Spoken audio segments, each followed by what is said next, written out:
All right. So let's look at some strategies for us to address the gut-brain axis dysfunction. These strategies are pretty basic that you could use. Anyone can follow these strategies. And in the event where you do these things and you don't feel better, that's when you really need some guidance from a functional medicine practitioner or a integrative holistic functional medicine doctor to really guide you through the process. But these are things that you can do on your own to really help rebuild or build a resilient microbiome. The thing about these strategies is that if you are dealing with mild dysfunction, you definitely can recover from those dysfunctions by following these strategies. So these strategies start with dietary interventions, right? So we are already starting with the elimination diet. So you're already doing this. You're really going to remove in the elimination diet case, you're going to remove the processed food, the sugar, and the unhealthy fats, along with a few other things. But in general, as a lifestyle, you really want to minimize their consumption. I go with the 80-20 rule. If you can eliminate these foods for 80% of the time, you will get a lot of the benefits from these strategies, right? You don't have to implement them 100%, but some of you may. If you are very sensitive, or you have really a lot of gut issues, you may have to eliminate them 100% of the time for you to not have symptoms, okay? So the biggest thing with dietary intervention is really increasing your fiber intake. The thing about increasing fiber is that you can't just go and start eating a bunch of fiber. Your body's not used to it. You're going to deal with a lot of gases and a lot of discomfort, which then can deter you from actually continuing to consume fiber. Now, the goal for fiber is 25 grams for women and about 30 grams for men daily. I think you should go for a little bit higher than that. That's what the standard recommendation is. But we can never do too much. Well, you can't have too much fiber because too much fiber can actually cause constipation, especially when you don't consume enough water with your increased fiber intake. That's why you want to just increase a couple of grams a day and then increase water intake with it so that you don't get all the fiber bulking up your stool. Actually, it can cause you to have like really bulky stool that then can lead to hemorrhoids and other issues. Increasing prebiotics. So prebiotics are foods that feed the microbiome. Like if you eat dark blue and dark purple foods, it's going to feed the Akkermansia population, which is a very important population to control weight, reduce obesity and metabolic dysfunction. And then fermented foods, right? Fermented foods like kefir, yogurt. Now, I don't recommend consuming a lot of dairy, but once a week, right? Or if you want to do it daily, then you just want to have maybe a fourth of a cup or half of a cup instead of a full serving. If you do want to consume grass-fed, organic, grass-finished dairy products. I also find that coconut, there's a lot of coconut yogurt that are now fermented, right? I don't like kombucha so much because of the sugar content. So it's really going to depend on what you are affected by. Again, I think everything in moderation after you do the elimination diet and understanding how food responds to you. Foods that you do respond to, have it like once a month, so you don't have to deprive yourself. If you must have it, just have it in moderation or minimally, right? And then it's really important that you consume enough omega-3 fatty acids. This is where most individuals, especially women, struggle with is getting enough omega-3 fatty acids because most of us don't really want to eat fish. And then the whole thing about fish being toxic and you can only consume really one serving of fish per week now, that really doesn't leave you a lot of room to consume omega-3. That's why supplementation is a good idea. The idea around supplementation with fish oil is that there are some indicators that they can be rancid, so the source of your fish oil must be really clean. So medical grade supplements is really important here so that you have supplements that are third party tested, you know what's in your supplements. And so the other thing about fish oil supplementation is that a lot of times, these fish, they're caught and then they're processed. So that process of extracting the oils from them can take a long time. That's why they can become rancid. So knowing which brand to get is really important. I recommend Microbiome Labs, Mega Marine. There's also Big Bold Health, which is created by Dr. Jeffrey Bland, the father of functional medicine. He created this, and I really love his products. I just think it's a little bit expensive. Is that he has a processing plant, or the way he does it is that they actually extract the oil from the fish the moment they were caught. There's a process that they do it right there on the boat, and then they take the fish to a processing warehouse where it's done very effectively so the oils don't go rancid. Okay, probiotic and prebiotic supplementation. Again, you're not going to be able to eat enough to feed your microbiome in general. If you do, it's eating 20 different plants a day. Now, most people will look at that. I can't do that. Well, you can, because you can count herbs, you can count spices, right? So if you use black pepper, white pepper, they count as one each, right? So we're going to go into this a little bit more later, but ultimately eating a very diverse plant-based diet with meat here and there if you want to have meat or fish, which is fine, but your diet should be really focused on variety of plants, and seasonal plants and native plants also help you feed the microbiome. And the reason why we need probiotic is that there are bacteria that we are just now missing in our microbiome that we just can't get by just eating food. We just can't anymore. And that is because of all the factors that I mentioned with you, antibiotic use on our livestock, right? And all the pesticide, insecticide that are sprayed on our food have destroyed pretty much about 90% of our gut microbiome diversity. So now we're operating at about 10% of that microbiome diversity. And most of us who have gut dysfunction have about 10% of the 10%, or maybe 10 to 30%, right, to give you a better estimate. But that is why you need to get spore biotics. And I always recommend spore probiotics, because spore probiotics are not live probiotics. You don't have to worry about them bypassing the stomach acid condition. They are spores, so essentially they're not live yet, and the spores will become live bacteria once they hit the gut. And in that process, these spores will produce natural antibiotics that will compete with bad bacteria. So they kill off some of the bad bacteria in the gut, and then they grow. So they grow through competition, and what you've done by consuming spore probiotics is that you've introduced competition into your gut microbiome, which then will slowly repair the dysbiosis, and then you're going to start to build up your microbiome. And when you eat a diverse plant-based diet, you're now feeding that diverse microbiome, and it is a maintenance job. Like, you have to continue to feed these microbiome, these bacteria, for them to continue to thrive, right? And then targeted supplementation. So like I mentioned, probiotic supplementation, prebiotic supplementation. I use Mega Pre. They just, so this company, Microbiome Labs, have been around, and they have done a lot of research on microbiome, repairing of the microbiome. I use their protocol with my other protocol to really create an effective way of repairing the microbiome, but also restoring the microbiome and maintaining it. Ecdisol is another product that is really good as a prebiotic as well. Once you get the stool test back, you're going to see if you have butyrate deficiency. If you need to replace butyrate, there's new butyrate that I use. And then again, omega-3 fish oils. And then B vitamins, magnesium, and vitamin D3 and K are critical foundational nutrients. I recommend everyone being on these nutrients as a foundation. And then if everything else is really just to have add-on effect. Right? And then targeted therapies with psychobiotics. So there is a ZenBiome out there that helps people with anxiety and depression. I usually haven't had to use this. My go-to is actually CBD and CBC, CBN, reishi mushroom. I didn't have it in here because those are, they're well researched, but they're not what you typically see. I want to share with you what you don't normally see. It's like you can use these cannabinoids and functional medicine mushroom.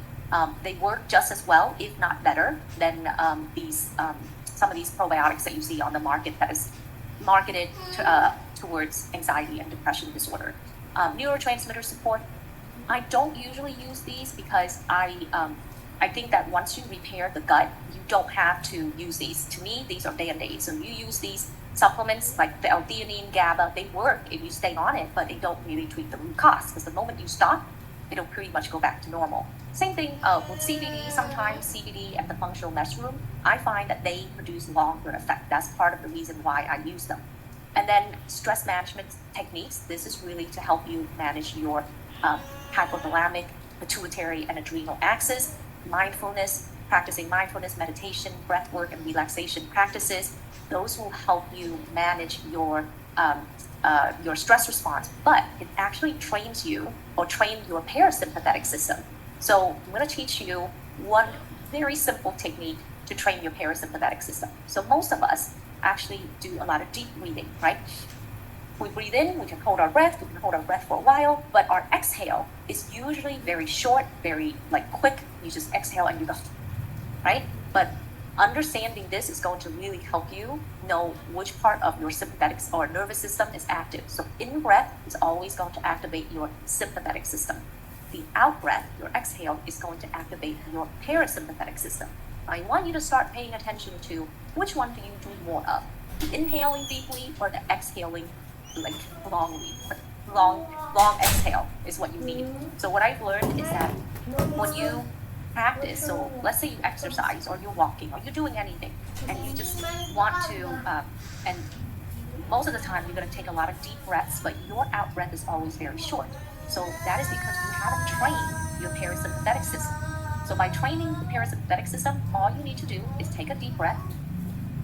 You can hold it for a little bit, and then out breath. This is where I want you to slow down and extend your exhale for as long as possible. The longer you can exhale, the stronger your parasympathetic system is going to be. So this takes some time, but ultimately, whenever I work out, whenever I go to bed, I just take deep breath, but I don't hold my breath like I used to anymore, but I just practice exhaling as slow as I can.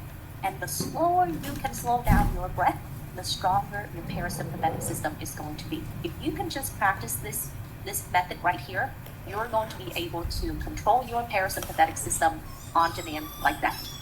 And I find that before going to bed, when you're laying in bed, is the best time to practice, especially at the beginning when you're like trying to practice that inhale and expand your gut, and then exhale, pulling in your belly button towards the spine. So exhaling, you have to squeeze all the air from your stomach out. So that works better, especially at the beginning when you are in bed. Other strategies that you could use is really going to come down to lifestyle modification. So regular movement and exercise. Why do I say movement? It is not just about exercise. Humans are not made to just go to the gym for an hour a day and work out and then call it a day.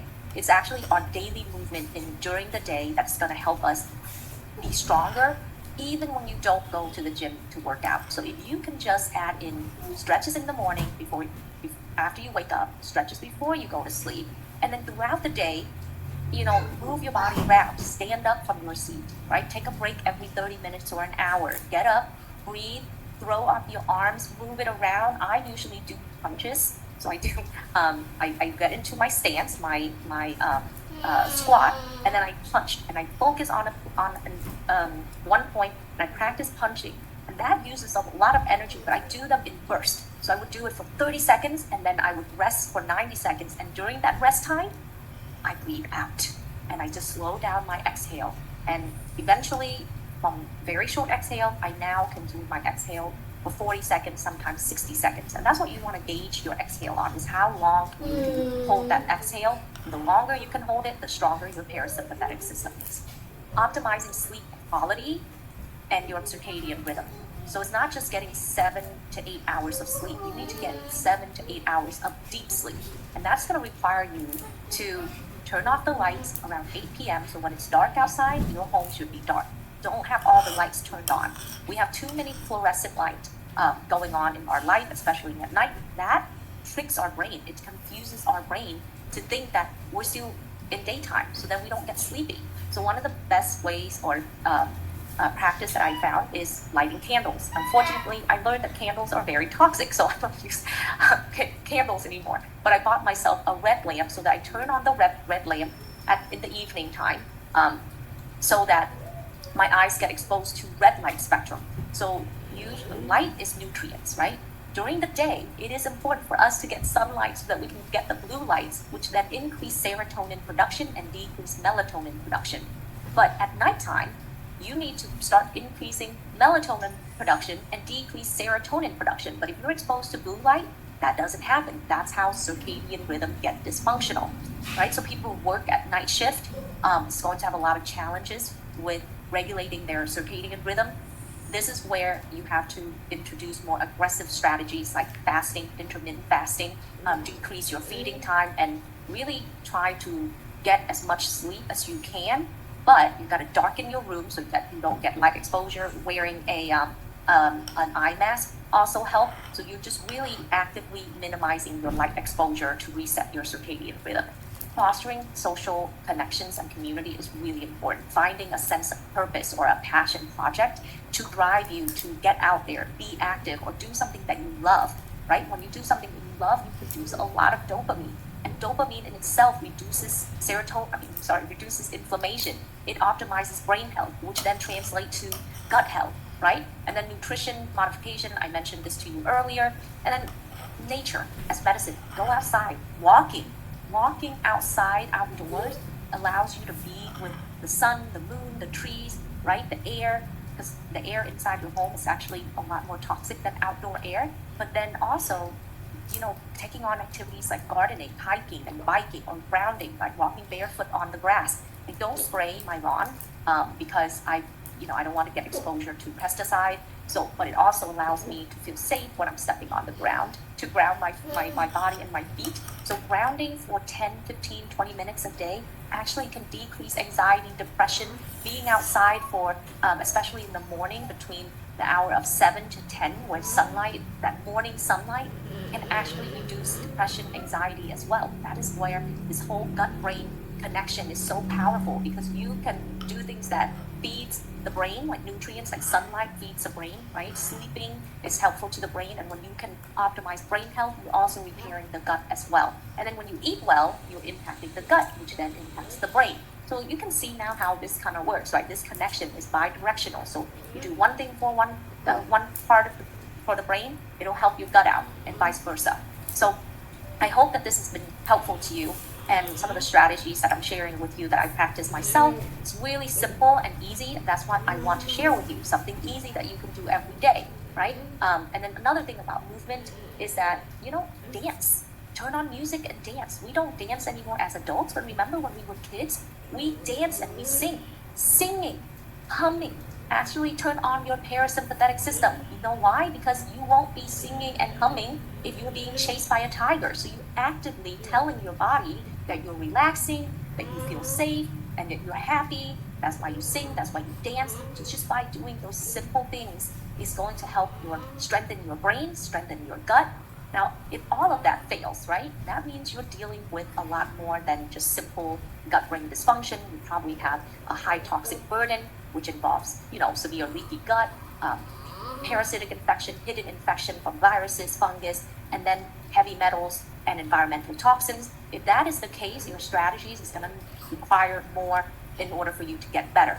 And that's going to require for you to detox. And we're going to go into this a little bit more in the detox module, but I wanted to share this with you. This is my 5 steps to restore function and vitality. So in the case that you go through all of these lifestyle changes and you don't get better, this is what you have to support you in detoxing and getting your toxic burden down enough to where you can start to restore function again. So that is it for this module. I thank you so much for your attention, and have fun with all of this, right? Have fun with all these things, trying them out, and I look forward to hearing your feedback on this. Thank you.